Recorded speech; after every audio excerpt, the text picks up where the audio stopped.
नमस्कार, आप देख रहे हैं चाणक्य न्यूज और मैं हूं आपके साथ मानवी ठाकुर। आज की कुछ खास खबरें। टोंक जिले के देवली में धनराज बेरवा की मौत के बाद धरना आज दूसरा दिन जारी। धरने के समर्थन में देवली का बाजार पूरी तरह बंद। 2 जून को लाइनमैन जयशंकर के कहने पर धनराज पोल पर मरम्मत के लिए चढ़ा था। तीसरे पोल पर काम करते समय 11 केवी का करंट लगा। धनराज बेरवा के पहले दोनों हाथ काटने पड़े और धनराज की आखिरी मौत हो गई। हादसे के बाद से अंबेडकर मंच मुआवजे की मांग कर रहा है। मौत होने के बाद धरना शुरू किया गया। धरने में पूर्व विधायक कमल बेरवा समेत विभिन्न सामाजिक संगठनों के लोग मौजूद हैं। बूढ़े माँ बाप, पत्नी और 3 बच्चों के परिवार में धनराज अकेला कमाने वाला था। बिजली विभाग ने लापरवाह लाइनमैन को निलंबित कर दिया। अब परिजनों के साथ बड़ी संख्या में लोग मुआवजे और सरकारी नौकरी की मांग को लेकर एसडीएम कार्यालय के बाहर धरने पर बैठे हैं। और जिसकी मौत सिस्टम की वजह से हुई है, लचर सिस्टम। जिनको नौकरी की जिम्मेदारी सरकार जिनको तनख्वाह देती है, उनकी जिम्मेदारी थी। गर्मियों के दिन है, लाइट की व्यवस्था की जिनको व्यवस्था करनी थी वो तो एसीओ में सोते हैं।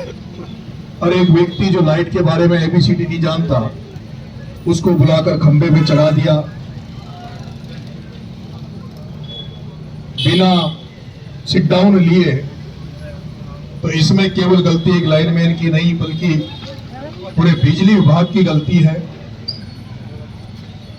और ये जो धनराज जो चला गया, उसकी जो सती उस परिवार को तो जो मिलने वाला कोई वो तो कभी पूरी किसी भी हालत में पूर्ति नहीं हो सकती। पर अब प्रशासन, सभी मिलने वाले सभी लोग उस परिवार की कम से कम इतनी मदद तो हो ताकि आने वाले समय में उसके परिवार के साथ जो संकट आया है, उस संकट में उनको जो परेशानियां झेलनी पड़ेगी, उन समस्याओं को, परेशानियों को हम थोड़ा बहुत कम कर सके। वैसे तो धनराज की पूर्ति तो किसी भी सूरत में, किसी भी हालत में नहीं हो सकती। वो करोड़ों दे दे तब भी नहीं हो सकती। आज उसके माँ बाप पे क्या गुजर रही होगी, पत्नी पे क्या गुजर रही होगी, उसके छोटे छोटे बच्चे जिनको तो अभी पता ही नहीं है, इन पर क्या गुजर रही होगी, इनका आने वाला भविष्य क्या होगा। कोई ज्यादा भाषणबाजी का नहीं है, लेकिन अंबेडकर मंच आदरणीय कमल जी बैठे हैं, समाजों के सर्व समाज के प्रतिष्ठित लोग बैठे हैं। अब तक क्या बात प्रशासन से हुई है तो आपने की होगी, लेकिन मुझे ऐसा लगता है कि जब से आप बैठे हो, इतने दिन से घटना हुई, लाश एसएमएस में पड़ी है। ये दुर्भाग्य की बात है कि एक दलित परिवार की, दलित के बेटे की लाश एसएमएस में पड़ी हो और प्रशासन सो रहा हो, प्रशासन इस आंदोलन को नजरअंदाज कर रहा हो। अगर ये सोचता हो, प्रशासन ये मानता हो, सोचता हो कि नए कानून बनाए, जो नए कानून की आड़ में उस धनराज बेरवा को हल्के, उसके चाहने वालों को या उसके प्रति रखने वालों को कमजोर आंकते हुए अगर ये सोचता है कि हम हमारे हिसाब से, प्रशासन इसका हिसाब से इनसे कोई बात नहीं करे और क्रियाक्रम उसका कर दे, तो मैं कहना चाहता हूं इस मंच के माध्यम से कि अगर तुमने जाति की जबरदस्ती करके अगर उसका क्रियाक्रम करने की कोशिश भी की, तो हमें इन दलित भाइयों को, आदिवासी भाइयों को क्या क्या तुम मानते हो, कैसा मानते हो, हम इन बातों पे अभी नहीं जाना चाहते। लेकिन अगर गलती से कोई कदम उठाकर उसकी जबरदस्ती अंत्येष्टि करने की कोशिश की तो ऐसा भूचाल आ जाएगा कि धनराज की अंत्येष्टि के साथ साथ सरकार की भी अंत्येष्टि हो जाएगी। मैं यहां बैठा हूं, कमल जी से सबसे अभी बात करेंगे कि यहाँ के प्रशासन वाले क्या कह रहे हैं, क्या नहीं कह रहे हैं। उसके बाद आगे की जो भी रणनीति बनेगी सभी अंबेडकर मंच वाले सारे मिलकर बनाएंगे। मैं भरोसा दे रहा हूं, विश्वास दे रहा हूं कि मैं आपके साथ, मेरी पूरी टीम, और मैं बिना तैयारी, बिना उसके इसलिए आया हूं क्योंकि ये मामला पेचीदा मामला है।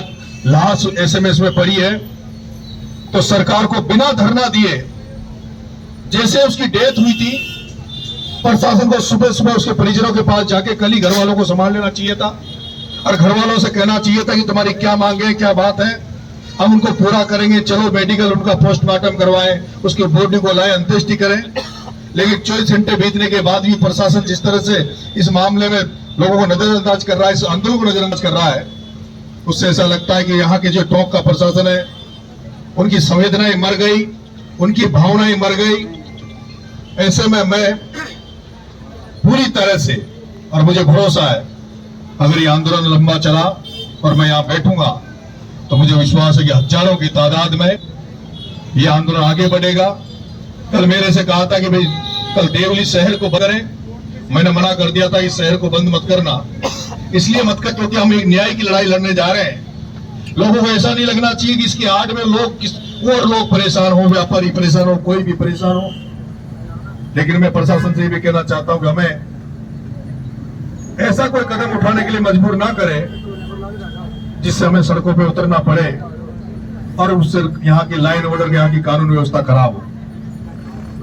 अभी हम सब लोग बैठ के बात करेंगे, क्या बात हुई उसके बारे में बात करेंगे, लेकिन हम यहाँ से तभी हटेंगे जब धनराज के परिवार को, धनराज के इन बच्चियों को न्याय मिल जाएगा, तभी हम लोग यहाँ से जाएंगे। माता बहनों को थोड़ा देखने दो, साइड दे दो, सभी शांति बनाए रखें। प्रशासन को कई बार ज्ञापन भी दी है, अभी तक प्रशासन द्वारा कोई न तो सहायता दी गई है, न कहीं कुछ मांगे मानी गई है।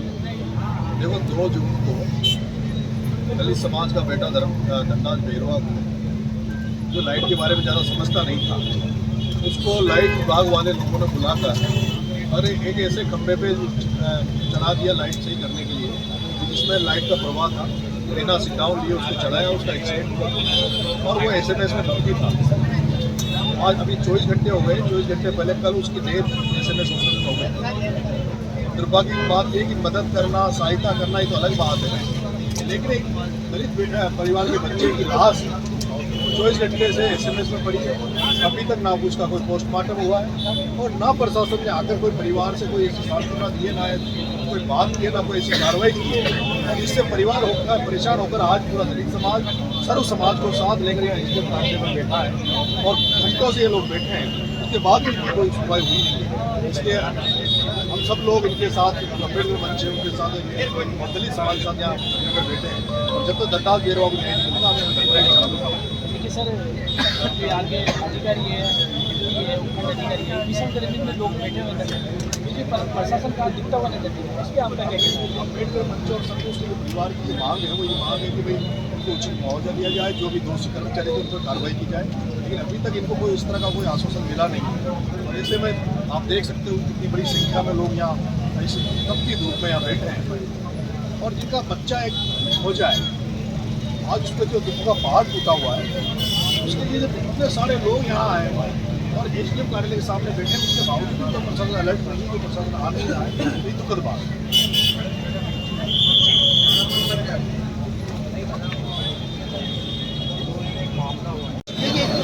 मरने के बाद जल्दी से जल्दी उसका अंत्येष्टि हो।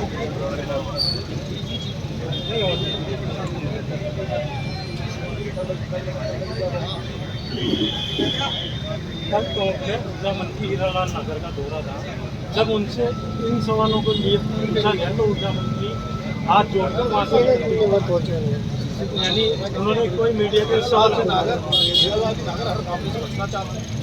आपने देखा होगा इसी देवली में एक छोटा सा डॉक्टर समाज का एक छोटा सा बच्चा उनके गाड़ी के आगे आने से मर गया था। उस मामले में भी देवली में बहुत दिनों तक धरना चला और मेरी चेतावनी के बाद में यहाँ प्रशासन चेता, परिवार की मदद हुई और धरना खत्म हुआ। लंबे समय तक धरना हुआ, उस मामले में भी हीरालाल जी नागर का एक शब्द नहीं आया। तो हीरालाल जी नागर जैसे लोगों की संवेदनाएं मर चुकी है, उनमें कोई भावना नहीं है, जबकि उनके डिपार्टमेंट का मामला है, उन्हें तुरंत प्रभाव से करना चाहिए। जय जवाहर। सर्वप्रथम भाई धनराज जी को श्रद्धांजलि है मेरी तरफ से। आप में से कोई भी साथी ताली ना बजाएं, विशेष मेरा अनुरोध रहेगा कि ताली ना बजाएं। घटना को 36 घंटे लगभग हो चुके हैं। प्रशासन की ओर से, जैसा कि मेरे स्थानीय जो साथी हैं उनसे मेरी वार्ता चल रही लगातार, कि प्रशासन की ओर से इस मामले के अंदर अभी तक सूद नहीं ली गई है। ना कोई स्थानीय नेता, ना कोई मंत्री, ना सरकार का कोई मुलाजिम हमारे बीच में नहीं है। शर्म की बात है। यहाँ के स्थानीय विधायक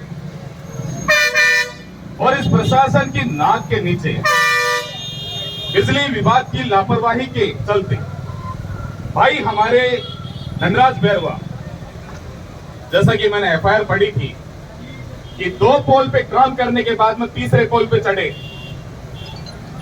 और उन्हें यह बताया गया कि बिजली काट दी चुकी है। उसके बावजूद उन तारों के अंदर करंट दौड़ रहा था और हमारा भाई आज हमारे बीच में। भाई गलती तो आपसे हुई है, बिजली विभाग से गलती तो हुई है, उन कर्मचारियों से गलती हुई है। प्रशासन को गलती को स्वीकार करना चाहिए।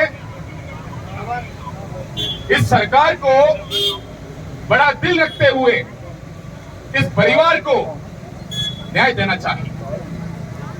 विडंबना की बात है कि टोंक जिले के अंदर इतनी बड़ी घटना घटित हो जाती है और सरकार, प्रशासन चुप्पी साध के बैठा है। शर्म की बात है, विडंबना की बात है। ऐसी ना जाने राजस्थान में कितनी घटनाएं घटित होती है, चाहे इंदर मेघवाल प्रकरण रहा हो, इसी राजस्थान के जालोर का।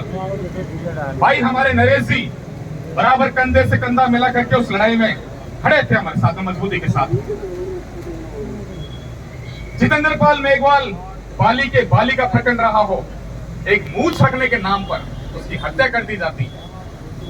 लेकिन सरकार की आप देखिए चुप्पी नहीं तोड़ती है, सड़कों पे उतरना पड़ता है, आंदोलन करना पड़ता है, बगावत करनी पड़ती है, तब जाकर के कोई सुनने को, कोई आदमी को तैयार रहता है। तो ना सच्चाई बात तो यह है, आप और हम लड़ते रह जाते हैं, कोई सुनने वाला नहीं है।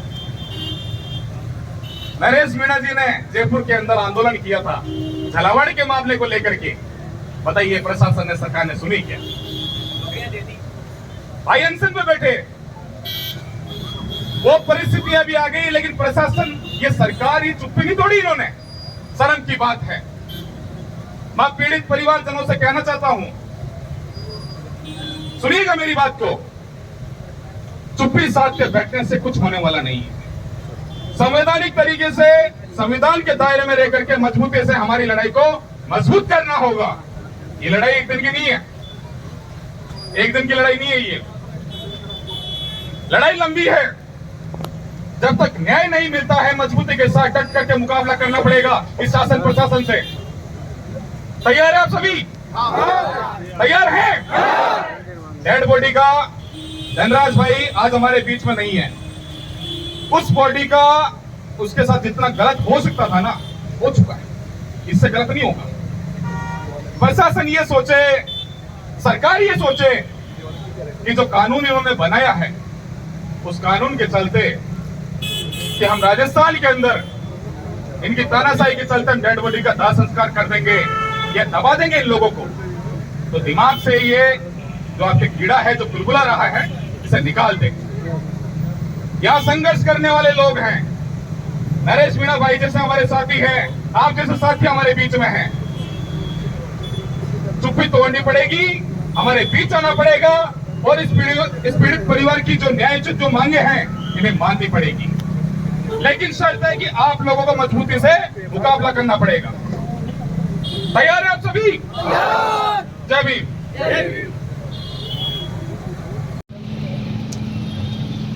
लास्ट एसएमएस रखी,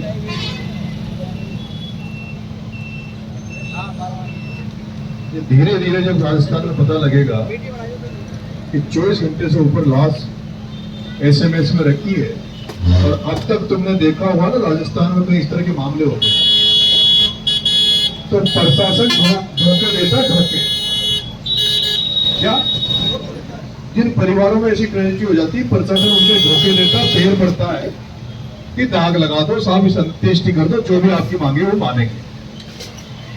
लेकिन प्रशासन क्या सोच रहा है कि लाश इनके पास है नहीं, लाश एसएमएस करेंगे। और ये ना समझ है प्रशासन, इसको अभी यही नहीं पता कि अगर शाम तक पोस्टमार्टम नहीं हुआ, रात के टाइम पोस्टमार्टम होता नहीं, हम जब तक परिजनों ने ठान लिया कि लाश जब तक नहीं लेंगे, जब तक हमारा न्याय नहीं मिलेगा। ठीक है, हम तभी उठेंगे जब न्याय मिल जाएगा। कहीं ऐसा नहीं हो कल की ये इस आंदोलन इस स्थिति में पहुंच जाए और ये राजस्थान ही हिंदुस्तान का मुद्दा बन जाएगा। अगर ये जो सरकार ने कानून वानून बनाए ना, और 48 घंटे के बाद ये नियम है कि भाई 48 घंटे होने के बाद में अगर परिजन नहीं लेते हैं तो परिजनों पर, आंदोलनकर्ताओं पर मुकदमा दर्ज करा दो, लाश की अंतिम क्रिया कर दो। वो जो लाश पड़ी है, जो धनराज मरा है, वो जनता की गलती की वजह से नहीं मरा, परिजनों की गलती से नहीं मरा, वो सरकार के फेलियर सिस्टम की वजह से मरा है। उसका दाग सरकार पर लगेगा। इसलिए अपन को बिल्कुल भी जल्दबाजी नहीं करनी। आपको धैर्य से, शांति से, जो लोग आ रहे हैं चुपचाप बैठे, ठीक है, कोई नया व्यक्ति आए अपनी बात रखे, पर आपको कम से कम ये अभी आपको मन बनाना है कि हो सकता है हमें कल तक भी बैठना पड़े, परसों तक भी बैठना पड़े, और दिन भी बैठना पड़े। तैयार हो ना? कैसा क्या होगा अगर गलती से हमारी मांगे नहीं मानी, इन्होंने गलती से टोंक प्रशासन ने हमारी मांगे नहीं मानी, कब तक लाश पड़ी रहेगी वहां? और अगर गलती से हमारी मांगे नहीं मानी और गलती से प्रशासन ने उसकी अंत्येष्टि कर दी, तो देश का मुद्दा होगा। मानते हो? इसलिए ज्यादा जल्दबाजी, आप बैठे रहो, शांति से सभी जो आ रहे हैं उनको सबको समझाओ। और मुझे भरोसा है आज रात को यहाँ बैठेंगे तो कल एक नया मुकाम पर नई तरफ आंदोलन जाएगा। ठीक है, इसलिए अपना हेडेक नहीं, सब हेडेक इनका है, हेडेक प्रशासन का। ठीक है सर। धनराज बेरवा को